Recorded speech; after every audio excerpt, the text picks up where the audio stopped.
Il était une fois, dans les belles collines de la France, un endroit magique appelé Bibracte. Bibracte était une ancienne ville celte, pleine de mystères et de merveilles. Les gens qui y vivaient étaient courageux et fiers, et ils avaient une légende très spéciale à raconter, l'histoire du géant de Bibracte. Il y a très longtemps, bien avant que les voitures et les maisons modernes n'existent, Bibracte était une petite ville entourée de forêts verdoyantes et de montagnes majestueuses.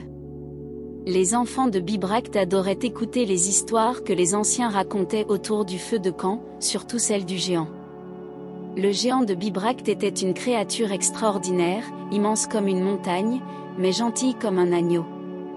Il vivait dans les montagnes environnantes, caché aux yeux des gens. On disait qu'il veillait sur Bibracte depuis des générations, protégeant la ville des dangers invisibles et des mauvais esprits. Les enfants de Bibracte se demandaient à quoi ressemblait ce géant.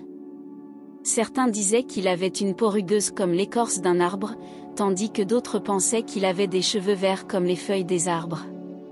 Mais personne ne savait vraiment à quoi il ressemblait, car personne ne l'avait jamais vu de près. Un jour, un petit garçon nommé Louis décida qu'il voulait rencontrer le géant. Il était intrépide et curieux, et il avait entendu tellement d'histoires sur le géant qu'il ne pouvait pas s'empêcher d'essayer de le trouver. Il rassembla donc des provisions et grimpa la plus haute montagne de Bibracte, espérant voir le géant de ses propres yeux. Louis marcha pendant des heures, escaladant les rochers et traversant les rivières. Finalement, il atteignit un sommet escarpé, et là, il le vit, le géant de Bibracte. Il était gigantesque, bien plus grand que tout ce que Louis aurait pu imaginer. Sa peau était en effet rugueuse comme l'écorce, et ses cheveux étaient verts comme les feuilles des arbres. Le géant était assis paisiblement, contemplant la ville de Bibracte en contrebas. Quand il remarqua Louis, il lui fit un sourire chaleureux. Louis n'avait pas peur, car il pouvait voir que le géant était bon. Ils se parlèrent pendant des heures, partageant des histoires et des rires. Le géant expliqua à Louis qu'il était là pour protéger Bibracte, mais que les gens ne pouvaient pas le voir car il était caché aux yeux du monde. Il était le gardien secret de la ville, veillant sur elle depuis des siècles. Louis retourna à Bibracte avec une histoire incroyable à raconter. Les habitants de la ville étaient fascinés par son récit, et ils réalisèrent à quel point ils étaient chanceux d'avoir un protecteur si spécial.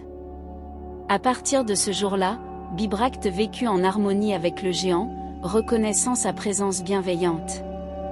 Les enfants continuèrent d'écouter les histoires du géant de Bibracte autour du feu de camp, sachant qu'il veillait sur eux, même s'ils ne pouvaient pas le voir. Et c'est ainsi que l'histoire du géant de Bibracte est devenue une légende chérie, transmise de génération en génération dans cette belle ville des collines de France. Le géant était le gardien secret de Bibracte, protégeant la ville et ses habitants avec amour et bienveillance, et son histoire continue de briller comme une étoile dans le ciel de Bibracte. Si vous avez aimé la vidéo, aimez et partagez. Pour plus de vidéos, abonnez-vous à la chaîne. Merci.